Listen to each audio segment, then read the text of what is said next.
Right, it's clocking the gallop, and it is a Monday night ahead of a Tuesday race meeting. And the Tuesday racing today, on Tuesday, well, tomorrow, is at Fairview on the poly track in Kritsiotis. We've got Nino Podesta waiting for us patiently. Nino Podesta is just 2 days away from celebrating his birthday, which coincides with Neil Andrews' birthday. So it's a big week on Clocking the Gallop because two of our main men are celebrating their birthday on the public holiday on Wednesday. How are you feeling? Yeah, Nico, Wednesday, Tuesday, me and Neil celebrate our birthday. I don't know what the age difference is, but I think it's about 3 or 4 years. There's not much in it. Not much in it, you're right. There's not much in it. Yeah, I'm feeling good. I'm feeling good, and most importantly, I hope I can give the punters a nice birthday present tomorrow. Early birthday present. What did we do on Friday? That's my aim. What was the post-mortem from Friday? Well, I can't remember. I know we took 3 winners on the card. That's all I remember. Yeah. We didn't do too well on the other races. I can't actually remember. Is that the day when Joe Love got beat? No, not Friday. No. Joe Love was the previous week. What happened on Friday? Oh, that also Greep in the second got beat. A Sugar Snap. Yes, but I tipped. I don't know what went wrong there. But it went down on one leg, basically. Well, you see, that is so important that we have followed up. Live streaming, Nino, the beauty about it is that, we've got a follow-up. We've got our live streaming. Look, we don't do that every day. We did it on Friday, but we told the people, don't, provide. Nino's punted this, and Nino likes this. But if you watch the live stream, which is still on Clocking the Gallop, you can go and listen to it. Look, it's 4 or 5 hours long, but you can stream it. When afterwards went down, Neil and I came back and said it cannot win. Sugar Snap cannot win on the way it went down to the start. And naturally, you go to the fallback position, which was Chocolate Ruffles. That was your second choice. Yes, it was, because it ran in the feature. And that's the advantage of watching the horses going down, Nico. Unfortunately, I've got to tip the night before, and I cannot tip on the way they're going down. And on that note, I believe a friend of mine told me that Joe Love also went down a cripple and couldn't come back. Yeah, well, I didn't know. I don't know about Joe Love's because I never watched that race. But what I can tell is... He said the horse went down not looking good. As true as I'm sitting here, that Sugar Snap went down short. Yeah. And as a result, ran accordingly. And we said it on the live stream. So our point, Nino, without laboring the issue, is that we understand we can tip on whatever we know. But what we can do is Clocking the Gallop going forward is we can do more live streaming. We can, if we're allowed, do live streaming from the actual race course. Which is prize 1. Yeah, we were sitting in Lance Michael's offices watching TV pictures and being able to tell you from the TV picture. But we did certainly cover ourselves by telling people about that in race 2 on Friday. Highway Star won very well. Yes, and I tipped another winner. The first one won. Didn't I tip the first winner? You did indeed. Lemon Pepper.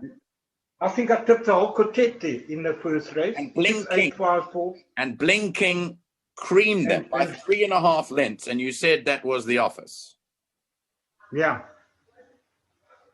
Yeah. Look, on average, I'm basically averaging 3-4 winners a meeting. It's just these bipods that I'm playing. I think I'm playing them too small. That I keep going out a leg or two. But I see you've only played a 20 rand bipod. You're trying to keep it short and nifty, But let's see. Let's go into it. Let's start. So let's talk about the racing. It's the Fairview poly track. I'll run through a few changes for you.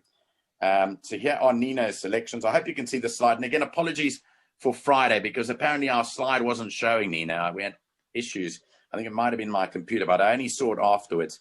And I apologize to the viewers that did mention that they couldn't see the tips, but hopefully you can see this. You can see this, can you, Nino? Yes, I can see that perfectly, Nico. Okay, so here we go. Let's start off in race number 1 for our viewers out there. It's a maiden plate over 1,000 meters at 12:30. And here you are tipping number 5, the Black Manx. And Mr. Richard Fourie is making a trip down to the Eastern Cape. Yeah, Nico, he is indeed going down, and let's hope he hasn't been invited to go fishing with Alan Greer. He's got more serious business to do tomorrow, and I think he can start on a winning note. I've had a good look at this card. You know, the whole card, I believe, is you're not going to find much value on a card like this. I can't see long shot horses winning tomorrow, but I think the Black Manx is going to get Richard off to a flying start. I don't think any of the locals can beat this horse. So you're left with the two raiders, Ruby Woo and Sunny Quinn. I think that those are the only two that could probably give him a run for his money. The run of Ruby Q, the 7 lengths behind the Battle Force would have been a strong form line to bring to PE. I must say one thing. I have been very impressed with trainer Jean Nel in the Eastern Cape. With the way he steps out his horses and the way they look. Now, you know that, I don't know if you know, I think he worked for Joey Ramsden for a bit, but he also worked for Mike de Kock overseas, Jean Nel, for a period of time. And he went out and took out his own license. And I've been very impressed with all his horses. Yeah, no, he's coming right in PE at the moment. Nico, his horses are starting to improve, and he's going to be a trainer to be reckoned with. So the reason why I'm saying that is because I agree with your selection, but I think after following Sunny Quinn in Joburg for a while, that he's well overdue for a maiden win, with Jean Nel, I've no doubt he'll win there sooner rather than later. So I see you've tipped him for 3rd, but I think that watch him go down to the start. See, it's only his first run there, but he has run on the gravel poly track before, where he ran to Stanton Street. So he has run on a poly track surface before down in Durban. So your tip is 5. I think he's 6 to 10, the Black Manx. Yeah, I'm sure you'll be short in a bit in the. Nico, the runs in Cape Town behind Spring Awakening, I think it's won another 2 or 3 after that, and Gimme Aces.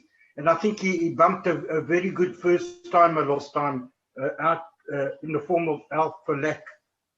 Yeah. So he's got by far the strongest form lines. And like I say, I think the price is going to be short. I can't see any of the locals beating him. So you're left with the 2 raiders that are the ones that are going to give him most to think about. Okay, let's move on to race 2. Race 1 is the start of the bipod. We'll come to Nino's bipod perm in a moment. Race 2 is a maiden plate fillies and mares, 1,200 meters, and it runs at 1:05.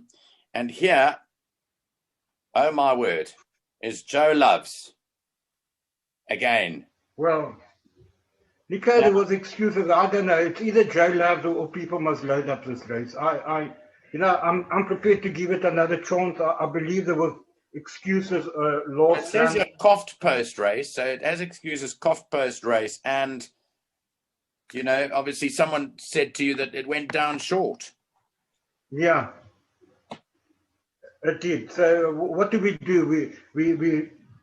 We forget the last run. We put a line through it, and we give the horse another chance. Because if he does bring any of that form from Cape Town behind the Rose Princess or Cape to Rio, Granny's Moon, then you should just about pulverize this. Yeah.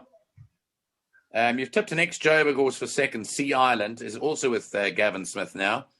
Hewitson rides. Yeah, I think maybe that could improve Sea Island. The ex-Sean Terry horse, Lyle Hewitson is on the horse. see, he's never rid. He did. He rode it last time out at Greyville. 6 lengths behind Unkomazi, not too bad form. And number 9, I think, and then the Recchio, Richard Fourie again, the 2-year-old for Greer. I think maybe that could be there or thereabout. But and like I say, it's a weak maiden, a very weak maiden. It is a weak maiden, but you're going back to Joe Loves. The important thing is you're going back to somewhere where you're sticking with loyalty, but hopefully she'll be able to repay you. But we'll have to watch her go to the post. Yeah, well, the people will have to do that. That'll play. And unfortunately, the bipod has got to be put on before that race. So yeah, they've got to decide whether to banker it or to cover it. Everyone's in the same boat. That's the thing. Everyone's in the same boat. It's not like someone will have an unfair advantage over another. You know, once the horse goes down short and it's running in a later leg in an exotic, you're all doomed. You can't change the way the horse goes down, and it comes back accordingly often. Okay, let's move over to race 3. That is yes. Yeah, well, I'm just saying the beauty of that is that they can cover the PA if it's going down short. It's the first leg of the PA, and that's right. And fortunately, it's not part of the pick 6. So yeah. Okay, let's go to the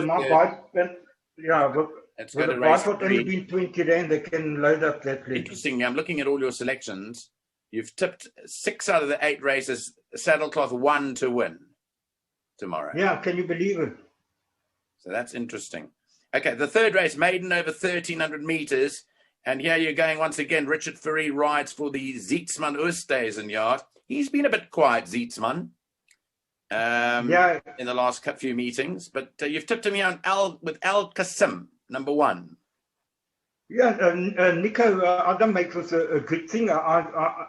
It's a narrow selection. I think between him and Jaspera should have this race to themselves.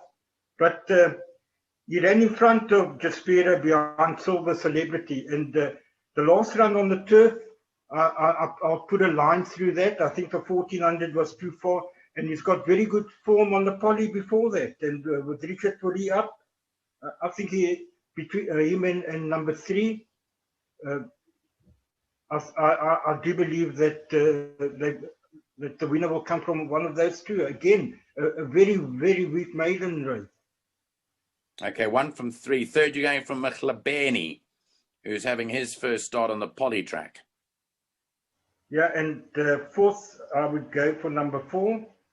And then maybe, Mchlabeni from Cape Town. Yes. Yeah, but it was a very disappointing first run in PE behind Shades of Blue. So I don't know what to make. I think maybe we must just let him see how he goes tomorrow. But I also could cause an upset at a big price. He's a horse called South Sandwich. I believe last time on the turf, the 14 and the 1600 were a bit too far. But on his runs behind Old Glory and Northern Sound and whatever next, he's definitely got a chance to upset the apple cart here. So people in the pick 6s, people that are going wide would want to maybe add him in because we have some good bankers coming up in the later races. Okay, so add that in the pick 6. But in terms of the bipot and the PA, 1 and 3 are your principal horses here. Yeah, for me, 1 and 3, Nico. Okay, let's move over to the 4th race, start of the first jackpot. 2:15 is the off time of this maiden plate with fillies and mares over a mile. You've given us 3 selections here. In Between Dreams from Marco van Rensburg and Gavin Smith seems to be coming along the right way. And she should crack her maiden, according to you, In Between Dreams, daughter of Silvano. Yeah, I think my first selection, and I think this is a 2-horse race, Nico, between In Between Dreams and Siona, the Silvano and the Cape Town Noir, which is also, by the way, bred by a Silvano mare, by Lady Sylvia. So they're closely related, the two of them. I cannot see another weak maiden, and like I said, people are going to look hard to find value on a card like this. In every race, there's a strong horses that we only 1 or 2 or 3 at the most can win a race. So to Yeah. find value on the card like this has become difficult. But you prefer the 2 to the 5 here, in between. Slight preference for the 2. Ahead of Sienna. And On his, third, you've gone. On his last run, Nico. Yeah. Third, you've gone for the horse of the Tifa's Queen, who wasn't too far behind In Between Dreams on their last effort in Let's Rock. Correct. Yeah. And I didn't know what to put for 4th, so. Yeah. Field for 4th. Field for 4th, yeah, in the quartets. Okay, race 5 is a Pinnacle Stakes. It's 5 to 3. It's over 1,600 meters. And here's one of your best bets of the day, Mamara C. Richard Ferree's only ridden it once. He came very close to winning against Earth Hour in one of those, I think it was the Polytrack series of races that they've got there, the 1,400 one. So Mamara C over a second. Yeah, no, that's a perfect distance, Nico. Yeah. And I saw the race last time out. He was beaten by the pace. It was a very slow run race, which didn't suit the horse at all. And that's not going to be the case tomorrow with Barbet and Daisy in the race. I think this race is going to be run to suit Mamara C down to the ground. Barbet and Daisy goes fast up front, and that's exactly what Mamara C likes. Fast pace. My only slight concern is a draw number 1, because this horse, it's got to be dropped out and it's got to come from way off the pace. So to me, that's not a good draw for a horse like this. I don't know how Richard. Doesn't he like coming on the outside in the home straight? He does. He does. He can't be on the rail. He hates to be on the rail. So from a draw 1, if he comes out with the pack, Richard is going to have to drop him back, and then he's going to lose a lot of valuable. I just don't know what the riding tactics are going to be tomorrow, but we'll leave that up to Richard Fourie. I think maybe because he's always slow out, he always loses a length or so. That could be a blessing in disguise for him. To come out a little bit slow, and then Richard can position him to the outside without losing too much ground. Okay, your second selection is Sailing Lizard, the 5. I'm going for Sailing Lizard for second. Also very good form on the poly since this horse came from Andre now to Smith. He's won like 4 on the trot. And he was also in the same race last time. He just ran just behind Mamara C. So I think he'll be there or thereabouts again. And then I've gone for, did I go? Barberton Silver, the 3. Barberton Silver, the strong front runner. They got to be careful that he doesn't just keep going to the line. This is a very good horse. The 1,600 could be a bit short for him, but if they let him get away too far up front, they might even just struggle to reel him in. So they got to be careful. But I do believe that Mamara C will be catching him hand over fist over the final 200 meters. And Rock Allo for 4th, I see here. It's tipped to run into 4th position. Yeah, Rock Allo, if he comes back to his best, he could be in the end of the trifectas or quartets. Okay, let's move on to race 6 now. The Teletrack.com Fillies and Mares 64 handicap. It's 1,000 meters. And again, it's number 1 here you've gone for. The 2-year-old. She has to shoulder top weight here. You're not worried about 60.5 kilos for all things nice? I am. And you know what, Nico, when I first opened this card and I saw this and I said, gee, 2-year-old carrying 60 kilos, this can't possibly win. But then, I've had a good look at the field, and she is bumping a very average field. And also, we must remember that they do turn 3 years old in a month or so time. So, they're almost 3-year-olds now. They're not 2-year-olds anymore. And then I had a look at the times. And her times are equal to any other horse in this race, like that horse, Angel Bouquet.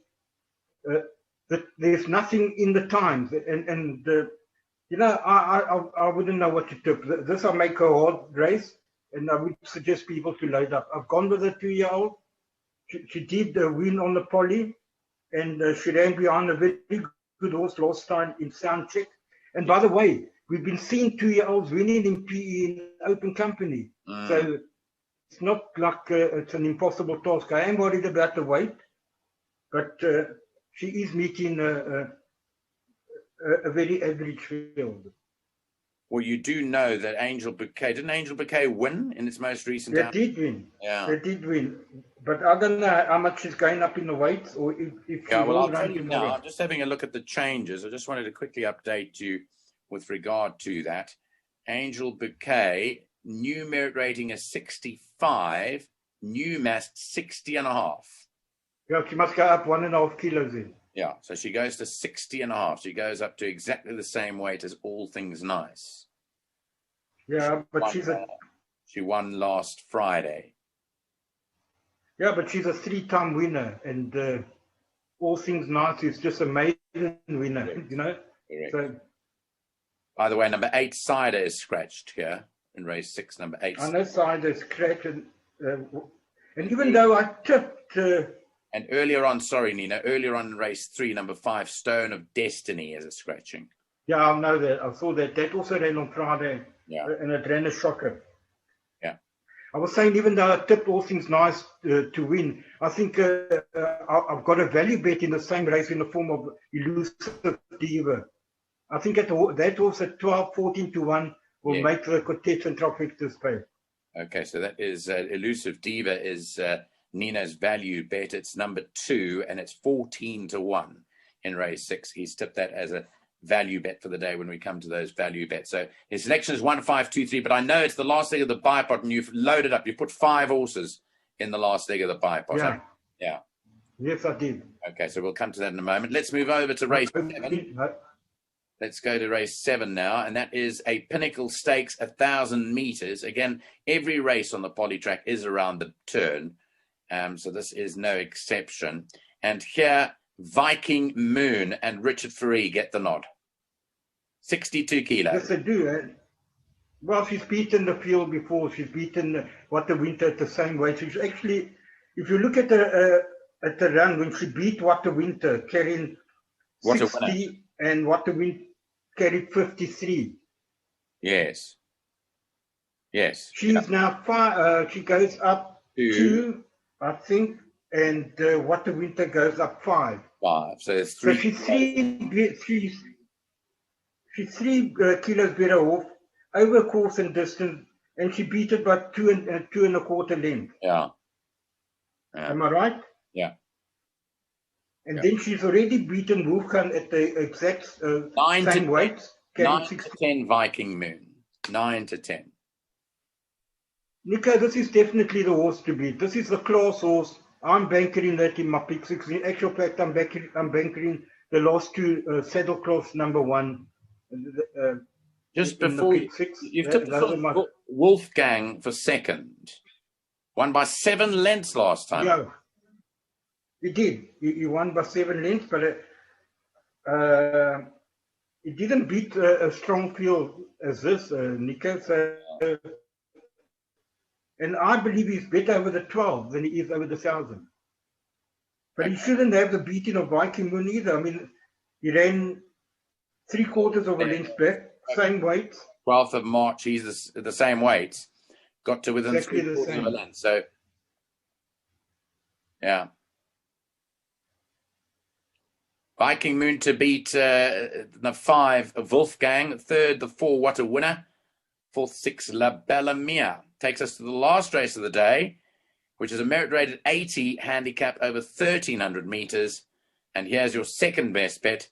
You've always had high regard for Celtilus. Richard Ferree rides for the first time. Yeah. I think this horse carries too much class for this field, Nico. You know, we've said it before on the show, these horses that come from Brad Crawford to Greef, they come there racing fit. I mean, the run behind Global Drummer and the 2 wins before that, I just think that the rest are running for places there. The last 2 wins were the turf. The first run in BE was on the poly. And it trounced them. Yeah, the first win when he beat Linda Loves Lace, won by nearly 3 lengths. That So was on the poly. can I ask you something? If it's such a good thing, why is it 16-10? No, I don't know. I'm not a bookmaker. If I was a bookmaker, maybe they've been kind to the people. Maybe you know what I think, maybe, Nico, is that they're a bit concerned about the wide drawn 10. Yeah, maybe. But it was 18-10. There has been a bit of money into 16-10, but it is, you'd expect it to be a little bit shorter. But that's in your favour with your best bet, one of your best bets anyway. Saltilus, you've tipped the 11 Atkinson Grimshaw for second. Yeah, good winner last time out. I think he can be in the placings. Then I've gone for number 9, which is Natural Jade. 2 good wins last time, but nowhere near this kind of against horses of the caliber of Saltilus. And then for 4th, I've gone for number 8, Beneficiary, also a good winner last time out. Yeah, he won last week. I thought he won well. I thought he won a good race, Beneficiary, last week. Yes, he did. Yeah. Well, he beat Linda Lovelace by 3, and Saltilus beat it by only 2.5. Yeah. So, 58. Yeah, that's interesting. But I think, as you say, you've always liked Saltilus. He's always been a horse that you've gone for. So definitely. When I first saw him, when he won his first race on the poly, I earmarked him as a horse for the future there. And I said, I've said he's going to win a lot of races. Nico, I really do believe that he's going to be too strong for this field. Yes. Okay. Let's move on to, if we can, I don't know whether we've got, yes, we do. Okay, so I'm going to put up this screen now. So this is your buy pot for 20 Rand, as well as your best bets and value bets. I hope it comes up. Let's just have a look and see. Here we go. I've got the buy pot here. Yeah, here we go. It's cut it off a little bit at the bottom, so I apologize for that. I've still got to get these right, but here it is. There's the buy pot. Do you want to go through it for the punters? Yeah, Nico, it's a 20 Rand perm. It's banker 5, the Black Manx. It's banker Joe Love. Then I'm going number 1, Al Kasim, and number 3, Jaspera. Then I'm going in between Dreams and Siana. Then I'm banking Memaro C. And the last leg, I'm going number 1, All Things Nice. Number 2, which is Elusive Diva. Number 3, Elusive Jade. Number 5, Angel Bouquet. If it runs, I don't know, with the new weight. And then and number 6, Old Glory. Okay, that's the 20 Rand outlay. 5 by 1 by 1 and 3 by 2 and 5 by 1 by 1, 2, 3, 5 and 6 for 20 Rand buy pot. The Nap Bets race 5, number 1, Mamara C, which is at 15-10. We didn't look at that price, but it's 15-10. And Saltilus in the last is at 16-10. So if you want to take that double, can I work it out for you? That's going to be a fair price. 15-10 and 16-10 is going to be 5.5 to 1. Your bookmaker should give you. What about a patent? Can I suggest advise a patent for our viewers? A patent is 3 horses. Not a patent, a 4. What do you call a 4? A Yankee. A Yankee. A Yankee is 11 bets. Yeah, but it's 4 horses, right? 4 horses. Which are the 4?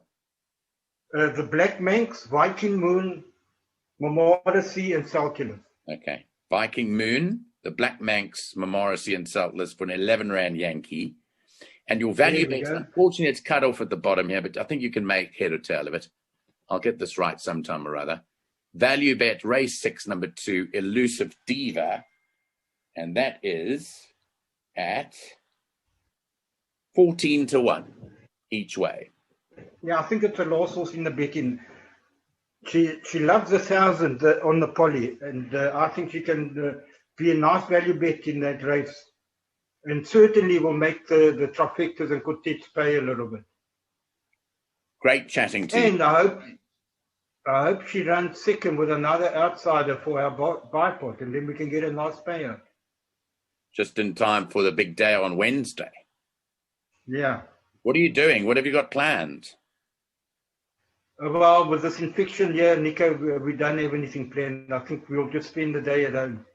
And also, my wife, she's a Jehovah's Witness, so she doesn't celebrate birthdays Ah, anyway. that's right. Correct. She doesn't celebrate birthdays. My late mother was a Jehovah's Witness. And I don't remember much of it because she passed away when I was very, very young. But I do remember that she was a very staunch supporter. Their magazine's called The Watchtower, isn't it? It's the Watchtower and the Awake. They've got two magazines. I remember The Watchtower. Yeah. Which my mom used to go and hand out Correct. all over the place. Okay, but I'm celebrating your birthday because I'm Christian. So I will be celebrating your birthday. And you can expect to hear from me on Wednesday. And I hope that it's good news tomorrow. And that you and your lovely wife, Pauline, have a great day. And that we speak to you again on Thursday night for Friday with some good news. Yes, and the people must listen on Thursday. It's a very nice meeting on Friday in P. I think